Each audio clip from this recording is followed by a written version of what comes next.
ભાગ્ય બદલવાની રાહ ના જુઓ, એવા કર્મ કરો કે ભાગ્યને પણ બદલાવવું પડે. નમસ્કાર મિત્રો, હર હર મહાદેવ, જય શ્રી કૃષ્ણ.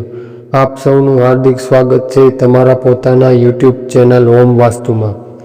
આજે આપણે વાત કરવા જઈ રહ્યા છીએ કુંભ રાશિ વિશે. 30 જુલાઈ ગુરુવારનો દિવસ કુંભ રાશિના લોકો માટે કેવો રહેશે? આવનાર સમયમાં તેમને શું સાવધાની રહેવાની જરૂર છે? કુંભ રાશિના લોકોને આજે શું કરવું જોઈએ અને ભવિષ્યમાં કુંભ રાશિના લોકોને કયા સારા સમાચાર મળશે? તો મિત્રો, અમે તમને આ વિડીયોમાં તેના વિશે બધું જણાવીશું. આજે 30 જુલાઈ 2000નો દિવસ કેટલાક લોકો માટે અચાનક શુભ સમાચાર લઈને આવી શકે છે. આજે એવા શુભ યોગ્ય બની રહ્યા છે જે તમારા અટકેલા કામમાં ગતિ આપી શકે છે. તેથી વિડીયોને અંત સુધી જરૂર જોતા રહેજો, કારણ કે અંતમાં હું આજનો સૌથી શુભ સમય અને ખાસ ઉપાય પણ જણાવીશ. આજનું પંચાંગ. આજે અષાઢ માસ કૃષ્ણ પક્ષની પડવો એકમ તિથિ છે, જે રાત્રે લગભગ 9:30 વાગ્યા સુધી રહેશે. ત્યારબાદ બીજી તિથિ પ્રારંભ થશે. સૂર્યોદય સવારે 5:41 વાગ્યે, સૂર્યાસ્ત સાંજે 7:14 વાગ્યે, ચંદ્રોદય સાંજે 7:50 વાગ્યે, ચંદ્રાસ્ત સવારે 6:06 વાગ્યે, નક્ષત્ર શ્રવણ સાંજે 5:43 વાગ્યા સુધી. ત્યારબાદ ધનિષ્ઠા યોગ, આયુષ્માન યોગ મધરાત્રે પછી 12:05 સુધી. ત્યારબાદ સૌભાગ્ય યોગ, કરણ બાલવ, ત્યારબાદ કોલવ અને પછી તેતલી કરણ રહેશે. આજનો વિશેષ મહિમા. શ્રવણ નક્ષત્ર ભગવાન વિષ્ણુ કૃપા મેળવવા માટે અત્યંત શુભ માનવામાં આવે છે. આજે ઓમ નારાયણ મંત્રની 108 વાર જાપ કરવાથી મનની શાંતિ, સુખ અને સમૃદ્ધિ પ્રાપ્ત થાય છે. આજનો શુભ રંગ પીળો, શુભ અંક છે 3 અને 7. આજનો ખાસ ઉપાય. આજે સાંજે ભગવાન વિષ્ણુ અથવા શ્રી કૃષ્ણના મંદિરમાં ઘીનો દીવો પ્રગટાવો અને તુલસીને જળ અર્પણ કરો.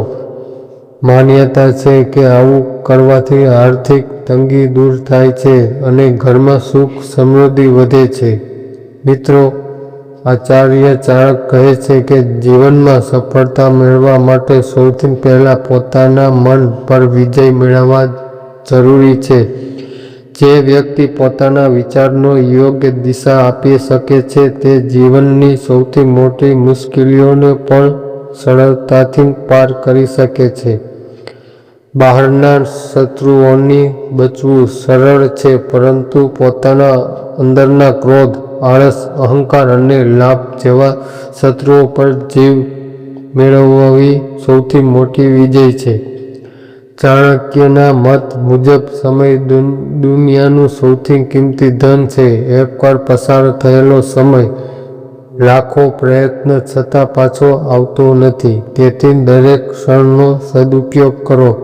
જે લોકો આજનું કામ આવતીકાલે પણ ટાળે છે, તેમાં ઘણી વખત જીવનની શ્રેષ્ઠ તકો ગુમાવી દે છે. જ્યારે સમયનું સન્માન કરનાર વ્યક્તિ ધીમે ધીમે સફળતાથી ઊંચાઈઓ સુધી પહોંચે છે. ચાણક્ય એ પણ કહે છે કે મનુષ્યની ઓળખ તેના શબ્દોની નહીં, પરંતુ તેના કર્મોથી થાય છે. મીઠી વાતો દરેક કરી શકે છે, પરંતુ સારા કર્મ કરનાર વ્યક્તિ સમાજનું સાચું માન સન્માન મેળવે છે. તેથી હંમેશા એવો કાર્ય કરો કે જેના કારણે તમારા પરિવાર, સમાજ અને દેશનું ગૌરવ વધે. જીવનમાં ક્યારેય અહંકાર ના રાખવો. અહંકાર માણસને અંદરથી ખોખલો બનાવી દે છે. વૃક્ષ પણ જેટલા વધુ ફળ આપે છે, તેટલું તેને નમ્ર બને છે. એ જ રીતે જ્ઞાન, સંપત્તિ અને સફળતા મળ્યા પછી પણ જે વ્યક્તિ વિનમ્ર રહે છે, તે જ સાચા અર્થમાં મહાન બને છે. મિત્રો, મુશ્કેલી સમયની ક્યારેય ડરશો નહીં. મુશ્કેલીઓ જ માણસને મજબૂત બનાવે છે. સોનું આગમાં તપીને વધુ ચમકે છે, તેવી જ રીતે સંઘર્ષમાંથી પસાર થયેલો માણસ વધુ પરિપક્વ અને સફળતા બને છે. તેથી મુશ્કેલીઓને દુઃખ નહીં, પરંતુ જીવનમાં શિક્ષણ માનો. ચાણક્ય કહે છે કે સારા મિત્ર અને સારા વિચારો જીવનમાં સૌથી મોટી સંપત્તિ છે.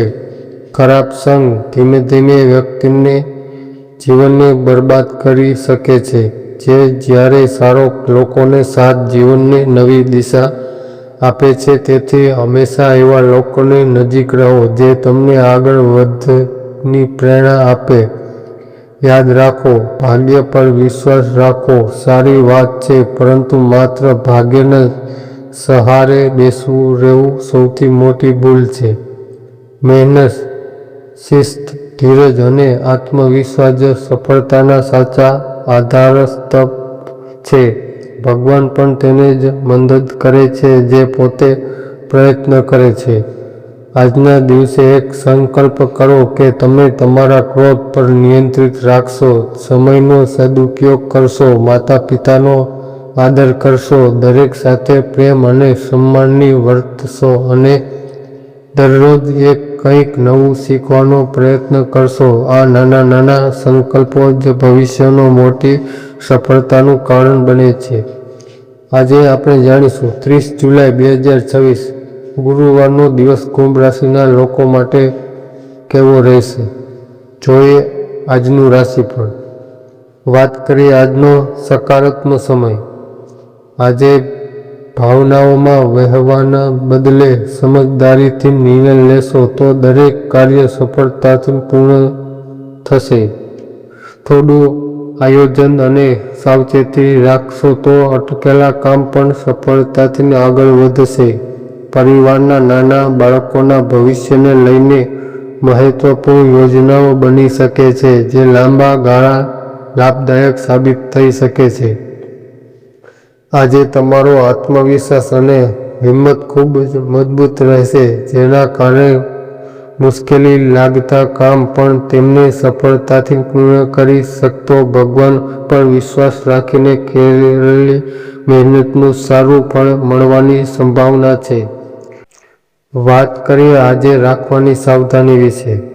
પરિવારના કોઈ નાની મોટી ગેરસમજ અથવા વ્યવસાય સંબંધી મુશ્કેલી ઊભી થઈ શકે છે, પરંતુ ગભરાશો નહીં. શાંતિથી અને સમજદારીથી પૂર્ણ વાતચીત કરીને દરેક સમસ્યાનો ઉકેલ મળી શકે છે. ખાસ કરીને સાસરી પક્ષ સાથેના સંબંધોમાં મીઠાશ જાળવી રાખો.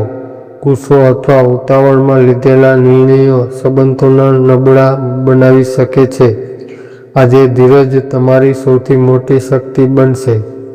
વાત કરીએ હવે વ્યવસાય વિશે. વેપાર કરતા લોકો માટે આજનો દિવસ સાવચેતીનો છે. વ્યવસાયિક દરેક પ્રવૃત્તિ પર તમારી પોતાના જ નજર રાખો. માત્ર સ્ટાફ અથવા કર્મચારી પર સંપૂર્ણ નિયમિત રહેવું નુકસાનકારક બની શકે છે. જો તમે કોઈ દસ્તાવેજી કામ અથવા સરકારી નિયમો સાથે જોડાયેલા કાર્ય કરી રહ્યા હો તો સંપૂર્ણ કાયદાકીય નિયમનું પાલન કરો. કોઈ પણ ગેરકાયદેસર કાર્યથી દૂર રહો, નહીં તો તપાસ, દંડ અથવા અન્ય મુશ્કેલીઓનો સામનો કરવો પડી શકે છે. વાત કરીએ પ્રેમ અને જીવનની. દાંપત્ય જીવનમાં પ્રેમ, વિશ્વાસ અને સમજણ વધશે. જીવનસાથી સાથે સારો સમય પસાર કરવાનો મોકો મળશે. કેટલાક લોકો માટે વિપરીત લિંગની કોઈ વ્યક્તિ સાથે મુલાકાત થઈ શકે છે, જેના કારણે જૂની મીઠી યાદો ફરી તાજી થઈ શકે છે. પરંતુ દરેક સંબંધમાં મર્યાદા અને સન્માન જાળવવું ખૂબ જરૂરી છે. વાત કરીએ સ્વાસ્થ્ય વિશે. આજે ખાણીપીણીમાં બેદરકારી ન રાખશો. વધુ તેલિયું, મસાલેદાર અથવા બહારનું ભોજન ગેસ, અપચો અથવા પેટના દુખાવાનું કારણ બની શકે છે. હળવો અને પૌષ્ટિક આહાર લો, પરંતુ પાણી પીવો અને સમયસર આરામ કરો. જો કોઈ તકલીફ વધુ લાગે તો તરત જ ડૉક્ટર સલાહ લો. આજનો શુભ રંગ છે તમારા માટે સફેદ અને આજનો શુભ લકી નંબર છે તમારા માટે 1. અંતમાં એક વાત યાદ રાખજો, સમજદારી લેવાયેલો એક નિર્ણય જીવન બદલી શકે છે, જ્યારે ગુસ્સામાં લેવાયેલો એક નિર્ણય સંબંધમાં તોડી શકે છે. તેથી આજે ધીરજ રાખો, શાંતિ કામ લો અને ભગવાન પર વિશ્વાસ રાખો. સફળતા ચોક્કસ તમારા પગ ચૂમશે. જો તમને આ રાશિફળ ગમ્યું હોય તો વિડીયો લાઈક કરો, શેર કરો અને ચેનલ જરૂર સબસ્ક્રાઈબ કરો. ફરી મળીએ નવા રાશિફળ સાથે. જય શ્રી કૃષ્ણ. ઓમ નમઃ શિવાય.